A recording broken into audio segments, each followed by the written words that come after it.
सभी को नमस्कार। लेवल फर्स्ट को लेकर आज की स्ट्रेटजी, यद्यपि मैंने एक कंबाइंड वीडियो लेवल फर्स्ट और लेवल सेकंड दोनों को लेकर बना दिया था आप लोगों के लिए कि जीके का जो पार्ट है अपना कॉमन है और उसको लेकर आप क्या फॉलो कर सकते हैं, वो सब चीज़ें मैंने आप लोगों को बताई हैं। अब आज का वीडियो उन बच्चों के लिए उपयोगी है जिनको लगता है कि सर हम जीरो लेवल पे हैं, अभी तक हमें कुछ भी नहीं पता है और मुझे जीरो लेवल से स्टार्ट करके और इन 5,000 पोस्ट के अंतर्गत आना है। देखो, पहले लेवल फर्स्ट की वैकेंसी और नौकरी बड़ी आसान मानी जाती थी क्योंकि संख्या बहुत कम थी। अब वो हालात नहीं रहे कि आप ये सोच रहे हैं कि मैं पेपर देने जाऊंगा और मेरा सिलेक्शन हो जाएगा। वो स्थितियां बदल चुकी हैं। खूब लोगों ने बीएसटीसी की हैं, राजस्थान से बाहर से। तो कंपटीशन बहुत टाइट है और आपको भी ये दिमाग में रखना पड़ेगा कि ये जो टाइट कंपटीशन है, इसको मैं आने वाले 5 से 5.5 महीने, वैसे टोटल 6 महीने हैं, लेकिन आप 5 महीने मान के चलें, 5.5 महीने मान के चलें। इन महीने में मुझे अपने सिलेबस को पूरा पढ़ना भी है, मुझे प्रैक्टिस भी करनी है, मुझे रिवीजन भी 3 बार करना है और मुझे फाइनल टच भी उसको देना है। ये पूरी स्ट्रेटेजी आपकी होनी चाहिए। आपका 300 नंबर का पूरा पेपर है आपका लेवल फर्स्ट का, और 300 नंबर में सबसे बड़ा पार्ट 180 नंबर का पार्ट जो है वो जीके का है, जिसकी चर्चा मैं पहले वीडियो में कर चुका हूं। 20 नंबर की साइकोलॉजी है, 10 नंबर का कंप्यूटर है और 50 नंबर का सब्जेक्ट विद्यालय विषय है और 40 नंबर का जो है वो मेथड है। अब आप ये सोचें कि सर मैं किसी एक पार्ट को बहुत अच्छा बना लूं, वो टाइम गया। जीके के ऊपर सभी बच्चे फोकस करेंगे, लेकिन मैं मानता हूं कि ये जो 180 के नंबर के अलावा ये जो पार्ट है, इसमें आप कितनी लीड लेते हो, ये आपके सिलेक्शन में आपकी सबसे बड़ी भूमिका निभाएगा। और सबसे बड़ी प्रॉब्लम, जीके की बहुत सारी किताबें हैं, लेकिन ये जो लास्ट वाला पार्ट है, इसकी तो कोई अच्छी किताब मार्केट में उपलब्ध भी नहीं है। ये वीडियो बनाने से पहले मैंने कई दिन एनालिसिस करने के बाद ये निष्कर्ष निकाला कि इस पार्ट में आपको सबसे अधिक मेहनत करने की आवश्यकता है। अब चूंकि 180 नंबर वाला पार्ट है, इसकी मैं किताबों की लिस्ट पहले ही शेयर कर चुका हूं। आपको जो कंटेंट आपको बेटर लगता है, जहां आप सहज होते हो, चाहे वो आपकी किसी कोचिंग के नोट्स हो या आपने जो पहले से नोट्स तैयार कर रखे हैं। देखो, इसमें सिंपल सा सिस्टम ये होता है, यदि मैंने कोई चीज पहले से पढ़ रखी है, यदि वो इनफ है, तो मुझे बदलने की आवश्यकता नहीं है। लेकिन चूंकि अब अधीनस्थ सेवा चयन बोर्ड का भी पैटर्न बहुत अच्छा होता जा रहा है, प्रश्नों का लेवल बहुत अच्छा होता जा रहा है, तो कहीं ना कहीं हमें थोड़ा सा एग्जाम पैटर्न को फॉलो करना है जो लेटेस्ट में है। 5 साल पहले के पेपर मत देखो, लेकिन 1 या 2 साल या 3 महीने के पेपर आप जरूर रीड करें। उससे एक आइडिया लगेगा कि मुझे कहां तक जाना चाहिए। मैं ये कहूंगा कि यदि आप जीरो लेवल पे हैं, तो सबसे पहले आपको यही काम करना है कि पूरे सिलेबस का एनालिसिस करके एक प्लानिंग करो। और प्लानिंग जो भी करो आप इस पार्ट की पूरे की पूरी, उस प्लानिंग में कम से कम ये कोशिश करो कि 4 पार्ट में उसको डिवाइड करो पूरी प्लानिंग को। सबसे पहला मेरा वो लेवल हो जिसमें मैं पूरे सिलेबस को, जो उसका कोर पार्ट है, मुझे लगता है उसका बेसिक पार्ट है, मैं उस बेसिक पार्ट को तैयार करूं, यानी फाउंडेशन स्तर। कम से कम फाउंडेशन लेवल के ऊपर मैं 1 से 1.5 महीना दूं, यानी 45 दिन दूं, और पूरे सिलेबस के वो टॉपिक्स जहां से लगातार प्रश्न पूछे जाते हैं, उनको एक बार, या जो मेरा कमजोर पार्ट है मैं उसको सबसे पहले तैयार करूं। फिर मैं फाउंडेशन स्टेज के आधार पर अपना मूल्यांकन करूं कि सर मैं क्या इसमें लीड कर पा रहा हूं। पूरे पेपर का बता रहा हूं आपको, 300 नंबर का बता रहा हूं कि 300 नंबर में मुझे टारगेट ये करना है कि 300 नंबर में से मैं ये कोशिश करूं कि मैं कम से कम मैं 280 नंबर का मैटर है वो कम से कम पढ़ के जाऊं। नंबर कितने आएंगे वो अलग चाहिए, लेकिन 280 का तो मैं पार्ट तैयार कर लूं अच्छे से। तो फाउंडेशन स्टेज में कम से कम आप ये करें 45 दिन बहुत अच्छे से। फिर आप इसका रिव्यू करें, आप अपने आप को ट्रैक करें, देखें कि मैं क्या कितना कर पा रहा हूं, कितना नहीं कर पा रहा हूं। और आपको लगता है कि जो आपका कंटेंट कमजोर है, कोई भी आपने टेस्ट दिया, मंथली 3 से 4 टेस्ट दीजिए आप, और वहां देख लीजिए कि आपकी कमजोरियां क्या आ रही है। उसके आधार पे फिर जो आपका दूसरा जो लेवल है, जिसको मैंने नाम दिया टॉपिक कवरेज। टॉपिक कवरेज का मतलब है, इसमें आपको लगता है इस टॉपिक में मुझे और कंटेंट ऐड करने की आवश्यकता है, तो हल्का सा उसी में ऐड कर लिया, कोई बहुत ज्यादा नया नहीं किया, लेकिन उसी टॉपिक को आपने बढ़ा दिया। उस टॉपिक का कोई डीपली पार्ट है जहां से प्रश्न आ रहा है, उसको आपने कर लिया। तो इसके अंतर्गत, कवरेज के अंतर्गत आप कोशिश करें कि लगभग 40 से 45 दिन वही इसके अंतर्गत आप पूरे सिलेबस का जो भी पार्ट बच गया है या डीपली पार्ट है, उसको भी आपने कर लिया है। अब यहाँ आपके 2 इंपॉर्टेंट पार्ट तैयार हो गए हैं। अब आपको ध्यान देना है इन दोनों पार्ट के बाद में लास्ट में 1 महीना जो है वो आपका कंप्लीट जो है वो इसके रिवीजन पे होना चाहिए। वो आपकी प्रैक्टिस प्लस रिवीजन इन दोनों के ऊपर बेस होना चाहिए और वो इतनी गजब की होनी चाहिए कि आपको एक-एक कमियों का पता लग जाए और उन कमियों को आप दूर करने के लिए अपना सब कुछ सौंप दो। और लास्ट में आप 1 महीना के आसपास आप फाइनल टच के रखिए कि ये मुझे फाइनल टच देना है पूरे पार्ट को, जहां मैं अपना कॉन्फिडेंस भी क्रिएट कर लूंगा और मुझे लगेगा कि मैं सेफ जोन में हूं। तो इस प्रकार से अपनी पूरी तैयारी को 4 चरणों में डिवाइड करना है और 4 चरणों में डिवाइड करने के साथ आपको विषय वस्तु के अंतर्गत मैंने 2-3 चीजें पहले बताई हैं। जीके में जो चीज आपने डिसाइड कर ली, जो पढ़ना शुरू कर दिया, उसको पढ़ लीजिए।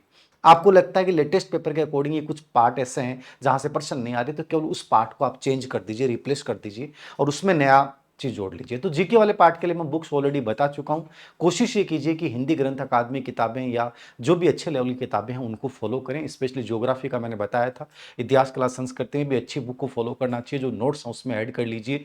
गाइडों पे ज्यादा भरोसा ना करें, क्योंकि जो आरपीसी अध्यक्ष की सोच है, मेंबर्स की सोच है, वही अधीनस्थ सेवा चयन बोर्ड के अध्यक्ष की भी यही सोच है कि कहीं ना कहीं गाइड और कोचिंग कल्चर को जो है वो डाउन करना है।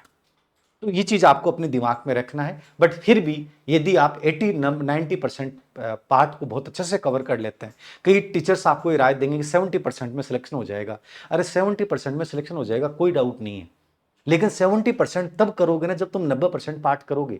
तुमने 90% पार्ट यदि कवर ही नहीं किया तो तुम्हारे 70% नंबर आएंगे कैसे? हाँ, 70% में सिलेक्शन हो जाएगा, लेकिन 90% पार्ट ऐसा तो होना चाहिए जिसमें कॉन्फिडेंस आ जाए कि सर देव सिंह सर आपका टेस्ट दिया हमने मैराथन और उसमें मेरे नंबर आ रहे हैं 70 से 75%, तो इसका मतलब ठीक है।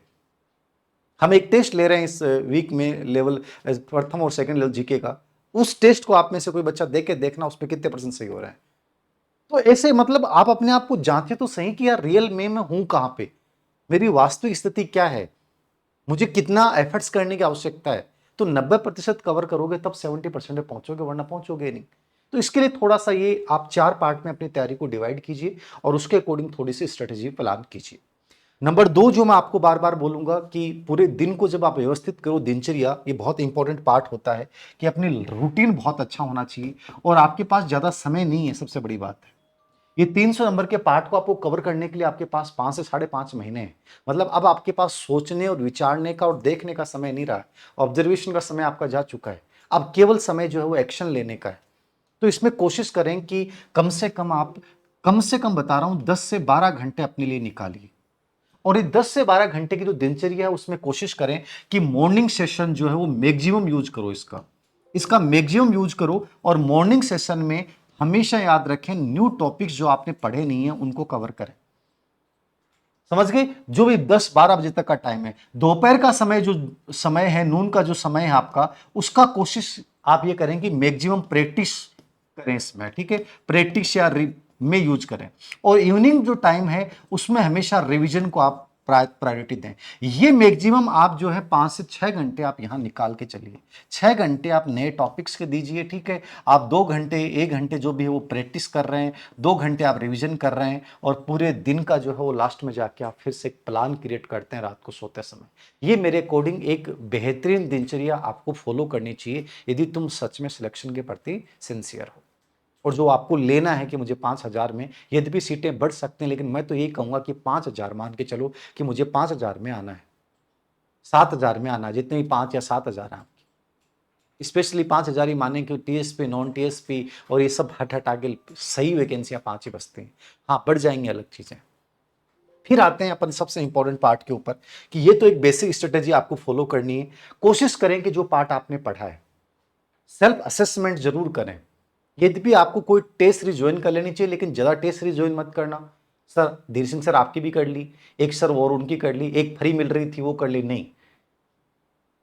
आपको ये लग रहा है कि ये टीचर खुद मेहनत कर रहा है, खुद ने टेस्ट बनाए, वो कोई भी बेहतरीन टेस्ट सीरीज ज्वाइन करो। कंटेंट राइटर के भरोसे मत रहना। आप अपनी जिंदगी में कोशिश करें कि इस मौके को जाने ना देना। और लड़कों को स्पेशली मैं कहूंगा, आप लोगों ने सबने सैयारा मूवी देख ली होगी, खूब रो लिए होंगे सिनेमा हॉल में जाकर। आप समझ जाओ, इस जिंदगी में यदि आपको वो सितारा बनना है जो चाहे जगह बदल दे लेकिन हमेशा चमकता हुआ दिखाई देगा, इस मूवी का बड़ा प्यारा सा मैसेज था। ये दुनिया हमेशा स्वीकार उसे करती है जो चमकता है। तो कोशिश ये करें कि यहां थोड़ा सा एफर्ट्स नेक्स्ट लेवल के करें। यहां आप दूसरों के भरोसे नहीं जी सकते, दूसरों के भरोसे नहीं रह सकते, खुद को आपको हर चीजें करनी पड़ेंगी। तो जीके वाले पार्ट में ये चीजें कर लें आप। उसके अलावा जो मैं आपको ये बता रहा हूं कि यहाँ पे आपको जो आपका सिलेबस है, ये मैंने पहले चर्चा कर ली है जीके वाले पार्ट में क्या पढ़ना है। शैक्षिक परिदर्शन में अवनी वाली किताब प्रीफेयर रखें, बेस्ट है। इसकी ऑब्जेक्टिव बुक भी हम बहुत जल्दी गजब का संस्करण निकाल रहे हैं अपडेट के साथ, तो ऑब्जेक्टिव इसका आ जाएगा पूरा का पूरा। करंट को लेकर थोड़ा सा याद रखिएगा, खुद अपने लेवल पे तैयार करें, बाकी राजस्थान की सूझश को बेश माने।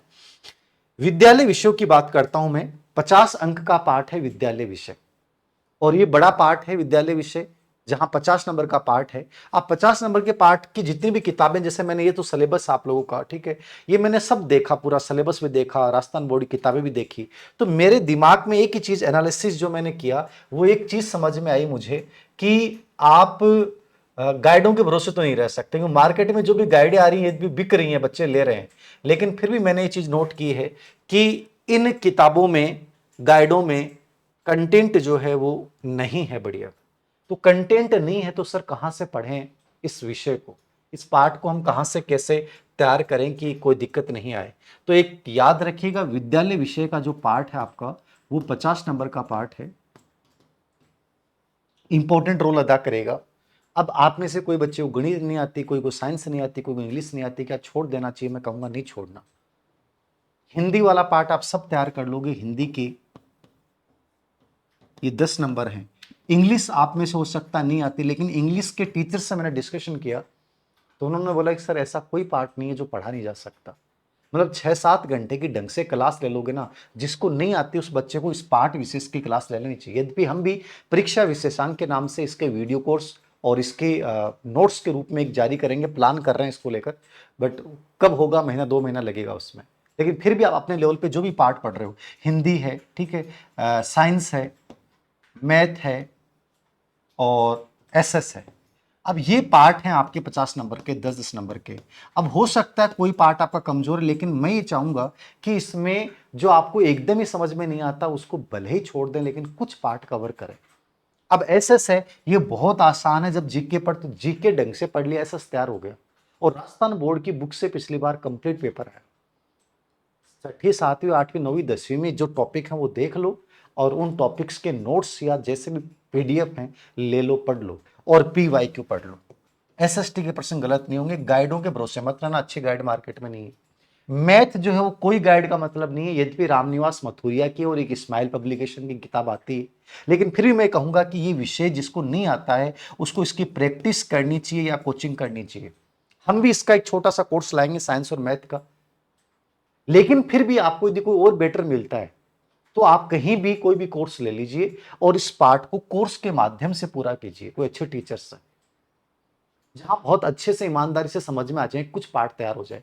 बाकी किताब इसकी मैंने बताई रामनिवास मथुरिया की और स्माइल पब्लिकेशन की, आप देख सकते हैं। साइंस वाला पार्ट है, साइंस वाला पार्ट ये जो भी ऑब्जेक्टिव किताब आपकी आपने रीड के टाइम पढ़ी थी वही किताब आप यूज कर सकते हैं, वही सेम टॉपिक है। यद्यपि 6ठी 7वीं 8वीं 9वीं 10वीं में जो टॉपिक हैं वो लगभग यहां से मिल जाएंगे, उन किताबों को भी आप प्रायोरिटी दीजिए, क्योंकि बेसिक पर्सन जो आते हैं वहीं से आते हैं, आरबीसी बोर्ड की बुक से। तो इन किताबों में जो टॉपिक मिल जाते हैं वो तैयार कर लो। बाकी इसका मेरा भी प्रयास है, जैसे हेमराज जी ने पिछली बार एक रिट में आप लोगों के लिए पार्ट तैयार किया था, उसकी एक शॉर्ट परीक्षा विशेषांक के रूप में आपको उपलब्ध करवाया जाए। लेकिन आरबीसी बोर्ड की बुक से पार्ट तैयार कीजिए। या गाइड के रूप में देखेंगे तो इसकी स्माइल पब्लिकेशन की गाइड आती है। इंग्लिश जो है वो आपने रीड के टाइम जहां भी पढ़ी थी वही पढ़ लेना। बाकी इंग्लिश का कोई छोटा सा वर्जन कहीं भी मार्केट में अच्छा उपलब्ध नहीं है। जो गाइडें कंबाइंड आ रही है उसमें कोई एक पार्ट अच्छा है, कोई एक पार्ट खराब है, तो मैं चाहता हूं कि अभी मत लो आप। इंग्लिश में यद्यपि दक्ष की अच्छी आती है, टीचिंग मेथड और कंटेंट दोनों ही दक्ष के अच्छे आते हैं। यद्यपि हम इस पे भी एक शॉर्ट परीक्षा विशेषांक लाएंगे, लेकिन फिर भी आप ये दक्ष ले सकते हो, इस पे अच्छा पार्ट है इसका। और हिंदी जो है वो राजस्थान बोर्ड की जो आपकी किताब है 9वीं से 12वीं तक जो चलती है वो किताब इसके लिए इनफ है। प्लस पीवाईक्यू देख लो। पीवाईक्यू तो सभी में देखने हैं आपको, पीवाईक्यू तो सभी पार्ट्स के देखने, जिससे आपकी समझ बनेगी कि लास्ट ईयर कैसे प्रश्न आए और फिलहाल इनसे कैसे प्रश्न आ रहे हैं। इनकी तो आप प्रैक्टिस साथ में करें। और यदि मान लीजिए कहीं कोचिंग में आप कर रहे हैं और वहां आपको बहुत अच्छे से नोट्स इन पार्ट्स के लिखाए गए हैं और टीचर संबंधित बहुत अच्छे हैं, तो रखिए। और आपको लगता है कोई पार्ट अच्छा नहीं कराया है, तो किसी एक्सपर्ट टीचर्स के कंटेंट जो है वो ले लीजिए। सब टीचर, सब कोचिंग में 4 टीचर अच्छे मिलेंगे, 2 नहीं मिलेंगे। कोई दुनिया की ऐसी कोचिंग नहीं है जिसमें सब कुछ परफेक्ट मिलेगा। 2 पार्ट अच्छे हैं, 2 कमजोर हैं। तो कम से कम ये कोशिश करें कि हमें एक अच्छा मेहनत, क्योंकि ये टाइम बार बार नहीं आएगा। आप अपने आप को दूसरा मौका नहीं दे सकते, और दूसरा मौका नहीं दे सकते तो यहां रिस्क नहीं लेना, इसको अच्छे से तैयार करना है। यही बात मैं कहूंगा टीचिंग मेथड। अब टीचिंग मेथड का जो पार्ट है, मैंने देखा मार्केट में जितनी भी गाइडें हैं, यद्यपि कुछ अभी ठीक ठाक आई हैं, लेकिन फिर भी इसमें कुछ पर्सन नए आते हैं, तो वो पीवाईक्यू बेस होता है। थोड़ा सा आपको वहां समझदारी बतानी है। यद्यपि टीचिंग मेथड के ऊपर यदि कोई गाइड 40 नंबर के पार्ट के लिए अपन बात करें, तो एक तो अभी मंगल की आई है कोई धिंदवाल पब्लिकेशन से, ठीक है, ठीक है, ये आप देख सकते हो मंगल वाली, ठीक है। फर्स्ट रैंक की भी अमूमन ठीक मानी जाती है टीचिंग मेथड के लिए, लेकिन कंटेंट इन्होंने वही सेम रखा है पिछली बार वाला, कोई ज्यादा अपडेट नहीं किया है। तो आप इनमें से कोई भी एक गाइड ले लीजिए मंगल या फर्स्ट रैंक में से टीचिंग मेथड के लिए।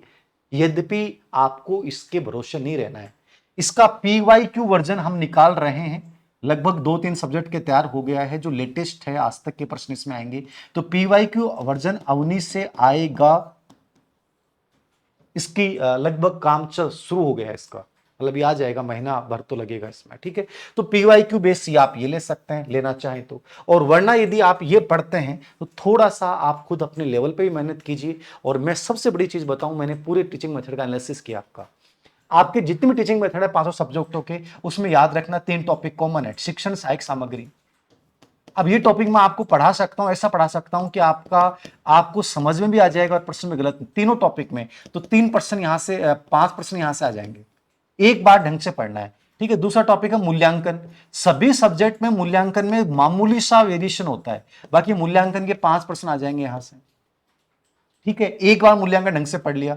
और तीसरा निदानात्मक उपचारात्मक शिक्षण। ये तीनों टॉपिक जो है वो कॉमन टॉपिक हैं। मैं आपको ये तीनों टॉपिक एक छोटा सा 100 रुपए का एक कोर्स जारी कर दूंगा, फ्री में दूंगा। तो आप कहते हो सर फ्री में करवा दो, फ्री में वैल्यू नहीं समझोगे तुम लोग, तो विथ पीवाईक्यू बेस इसका अभ्यास करवा दूंगा तीनों टॉपिक का। और एसएसटी के पूरे मेथड्स भी समझा सकता हूं, बाकी मैथ्स के भी विधियां मुझे समझ में नहीं आती। तो ये 3 टॉपिक तो ये हो गए, आप आराम से कर सकते हो। मतलब ये 5 सब्जेक्ट में आएंगे तीनों टॉपिक, और एक एक बार ही पढ़ना है। तो थोड़ा सा आप यदि चीजों को करोगे ना, तोड़ोगे, तो आपको समझ में आएगा चीजें इतनी मुश्किल नहीं है। 3 टॉपिक आपने पढ़ लिए, फिर सामाजिक विज्ञान की शिक्षण विधियां, विज्ञान की शिक्षण विधियां, गणित की शिक्षण विधियां, हिंदी की शिक्षण विधियां, और आपकी इंग्लिश की शिक्षण विधियां, ये पार्ट बचेगा। बाकी टीचिंग मेथड को लेकर जो आप डर रहे हो कि पता नहीं कितना बड़ा पार्ट है, कुछ भी नहीं है। समझना ये पड़ेगा कि मैं इन 3 टॉपिक को बहुत शानदार तरीके से तैयार कर लूं। इसका मैं कंटेंट भी भेज दूंगा, पूरा तैयार कर रहा हूं इसको लेकर। और वो मेथड्स आप रीट में जो पढ़े थे सेम टीचिंग मेथड है, भाषा थोड़ी बहुत चेंज हो सकती है, बाकी ऐसा कुछ है नहीं। एसएसटी का तो हमने खैर पूरा ही तैयार कर रखा है, और इनके पीवाईक्यू बेस भी पूरा तैयार कर रहे हैं, उसमें सब प्रश्न आ जाएंगे। लेकिन फिर भी आप थोड़ी सी अपने लेवल पे भी मेहनत कीजिए। आप ही क्यों सोचे धीर सिंह सर के भरोसे रहें या उन सर के भरोसे रहें, नहीं। आपको अपनी मेहनत पे भरोसा रखना है, थोड़ी सी मेहनत करनी है, अच्छी प्लानिंग के साथ आगे बढ़ना, 100% कर जाओगे। किसी भी संसाधन की जरूरत नहीं है। ये 5 महीने का समय है। आपको अपना एक सपोर्ट सिस्टम विकसित करना होगा कि कैसे मुझे आगे बढ़ना है, कैसे मुझे अपना डेली मूल्यांकन करना है, कैसे मुझे अपनी कमियों पे काम करना है। और मैं हर वीकली टेस्ट के माध्यम से अपने आप को जांचता हुआ, धीरे धीरे अपने आप को मोटिवेट करता हुआ अंतिम सफर तक पहुंच सकता हूं। तो इसके लिए गाइड मैंने ये बता दी है, देख सकते हैं। पीवाईक्यू की हमारी आएगी, टाइम लगेगा, ठीक है। और कोई कंटेंट मार्केट में बढ़िया मिल जाता तो लीजिए। मैं कभी नहीं कहता कि जो आपको, ये हमेशा दिमाग में रखना, सबसे बेस्ट मिले वही लेना है। धीर सिंह सर का भी नहीं लेना, धीर सिंह सर से बेस्ट कोई पढ़ाता तो उनसे पढ़ना है। ये नजरिया हमेशा रखो अपने लिए, हमेशा सेल्फिश बन के रहो। किसी भी टीचर की बात को मत सुनो यदि आपको लगता है कि बेस्ट कह रहा है तो, ये बेस्ट कंटेंट है। क्योंकि इससे ज़्यादा आपसे ज़्यादा कोई नहीं जान सकता कि सही क्या है, मेरे लिए गलत क्या है। तो ये आपके पास 5 महीने का मैं 5.5 महीने का टाइम है और कोशिश करें कि अपनी ट्रैकिंग डेली करें कि मैंने क्या सीखा, आज क्या पाया, क्या गलतियाँ की, उन गलतियों को अगले दिन दूर करना है। ये कुछ चीज़ें ऐसी होती हैं जो आपको बहुत डिफरेंट बनाती हैं। हम जब पीजीबी प्रोग्राम शुरू कर रहे हैं थर्ड ग्रेड का, तो उसमें भी हम ये रूटीन फॉलो करवाएँगे बच्चे से कि आपने डेली क्या सीखा, कितनी चीज़ें अचीव की, क्या आप सिलेबस आप महीने के हिसाब से पूरा कर पा रहे हो कि नहीं कर पा रहे हो। और ये चीज़ें आपको कहीं जॉइन करने की आवश्यकता नहीं है, खुद सेल्फ कर सकते हो। जितना सेल्फ असेसमेंट करोगे, जितना जस्टिस तुम खुद अपने साथ कर सकते हो, उतना कोई नहीं कर सकता। तो ये मेरी ग्रेड थर्ड के लेवल प्रथम के बच्चों के लिए स्ट्रेटजी है कि कोशिश करें ईमानदारी से फॉलो करें, अपने साथ ईमानदार रहें, बहुत ज़्यादा भटके नहीं, बहुत सारे टेस्ट सीरीज, बहुत सारे कोर्स, बहुत सारी किताबें, बहुत सारा सोशल मीडिया बंद कर दें इन सब चीज़ों से और एकांत में बैठकर अपने आप के साथ जस्टिस करें। सिलेक्शन 100% हो जाएगा। सभी को ढेर सारी शुभकामनाएं। कोई बढ़िया बुकलेट बाद में आती है तो मैं और शेयर कर दूँ। Thank you very much.